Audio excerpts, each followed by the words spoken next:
Wine me, dine me, to 69 me. Fake. You're a phony, you're a catfish. Oh gosh. Disgusting. Hi guys, and welcome back to my channel. So I'm sat in a different location today, which is quite exciting. I will be doing a house tour soon, which will be lit. I've got the red lip on today, and for me, red lip, you know, red is the colour of danger, stranger danger, all that jazz. So I was like, right, we'll do a video on how to avoid a catfish. So the common way for people to meet nowadays is actually through dating apps. And we've got Hinge, we've got Grindr, we've got Bumble, we've got Tinder, we've got plenty of fish, and with that we've got plenty of catfish. I've been catfished and I felt shit after it because I was like, I've done my makeup, I've wasted it to go on a date with someone who's a catfish. But when I say catfish, I do mean a catfish. I mean as in someone that turned up, told me that they were 22, they came along and they were about 40 years old. And I was like, are you sure that you used your pictures? And he was like, oh yeah, I took them the other day. I was like, what, the other day? As in like the other 2 decades ago? Jesus, David, or whatever you fucking call yourself, you've turned up to the date using pictures of you probably about 20 years old. You're walking around as Dave now, you ain't no David. It might not have been hidden in the pictures. I don't know, I was catfished, that's fucking shit. It kind of irritates me, catfishes, I'm just gonna put it out there, it irritates me. Why do you have to catfish people? Like, I don't understand it. Maybe it's to get nudes out of people, fine if you wanna do that. Not saying that I am one of them, because I'm not. But it really annoys me that people nowadays have pictures of themselves and they don't look like their pictures.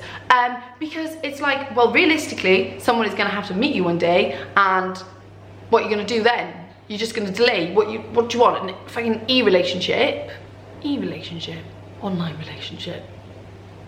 I'm here to try and give you some advice to prevent that from happening in the first instance. I just want to say as a little disclaimer, obviously don't follow my advice to a T because I'm no expert in this. I'm only saying this because I've been catfished hard in the past and I just don't want anyone else to have to go through that. So my pictures have actually been used to catfish people. I don't know if anyone ever met up with this character of myself, but my Instagram photos were used on Tinder and a few people sent it to me. I'll get the photo up right now. It's actually hilarious. If I just get the bio word, anyone that knows me knows that it's not me. Also, I hope so. Here we go. So Crystal is her name apparently. Crystal with a K. We all love a Crystal with a K. And the bio is wine me, dine me, 69 me, wink. Clearly, you know, forward from whoever is sitting behind the screen pretending to be myself as Crystal with a K. Classy. I really hope no one did meet up with whoever this said person was, because it clearly wasn't me turning up, because I can assure you that it takes more than just wine me, dine me, to 69 me. It does. Sorry, I'm just tucking into an apple. An apple!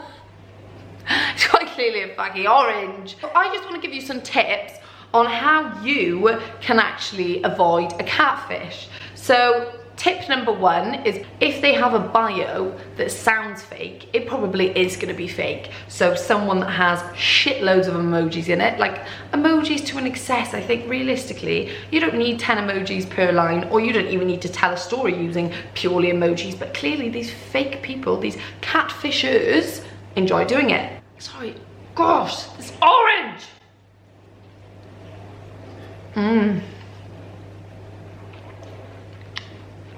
It's juicy. Tip number 2.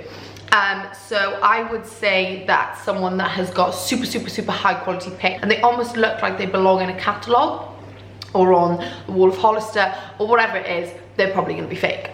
Or someone that has super low resolution pictures that are like very revealing. Like I have seen pictures that are like very explicit and they look very attractive, and I'm like, the bio then is just something like wine me, dine me, 69 me, and I think, oh gosh, oh, I got a pic. Disgusting. Third tip is obviously check for other social. So there might be people that are on Instagram or on Facebook or whatever. Look for mutuals, because more often than not, if you've lived in a city for a long time, you're probably gonna have at least one mutual with someone. So if there are literally like no mutuals whatsoever, that might be ringing my alarm bell slightly. It makes sense if it's someone that just says, you know, they've recently moved here, whatever. There's some dodgy ones. If someone says that they don't have Instagram or don't have Facebook or don't have anything else apart from this dating app, for me, that is a little bit of an alarm bell. And I know that sounds pathetic because we live in a society where we shouldn't be controlled around social media, but the matter of fact is we pretty much are. I just find it weird if someone's on Tinder and all this but has absolutely nothing else. I'd be thinking, why is that? Because you're a fake, you're a phony, you're a catfish. A lot of them will say, you know, I don't have Instagram, I don't have Facebook, but I've got Snapchat. There is no kind of verification or anything that you need for Snapchat. You can make a Snapchat calling yourself Big Balls 123 if you want. I have actually added someone on Snapchat previously that gave me their Snapchat from Tinder, and when I was speaking to them I was like, they seem a little bit fake because there's like different resolution of pictures, and I'm like, surely they can't just be like logging into like loads of people's different phones all day long. It's probably because they're fake. And I also think that, you know, if someone is sending these low resolution pics, there's no problem in asking, well, you know, send me a video of you saying my name. And a lot of them then will either delete you or they'll send you a video of them sending their name, or they might think you're a little bit detective, but who fucking cares? Just say, you know, I've been catfished in the past, I don't want to be catfished again. Who's gonna argue that? Unless you don't look like your pictures and you don't want to do it, and in that instance you're still a slight bit of a catfish. Obviously I said about checking the mutuals, but make sure to ask the mutuals if they know this person. I feel like most people do that anyway. Like if you match someone, there's a mutual, you ask them like, oh, you know, they're cool, should I go on a date with them? Whatever it is. If you want to be extra careful in avoiding getting catfished, I would probably recommend having a cheeky FaceTime with someone before you go on the date. There's no harm in that whatsoever. And also, if you watch my video on first date tips where I talk about going on a date that might be awkward and you don't get along with each other, well, you can kind of get a real sense for someone over FaceTime, or so I find that, whereas you can't really get a sense of someone over just texting them through Tinder, Plenty of Fish, Bumble, Hinge, the list goes on. There's just so many nowadays, I can't keep track of them. I hope that you guys have enjoyed my video today, and you know, make sure to be safe. There are some strange people around nowadays,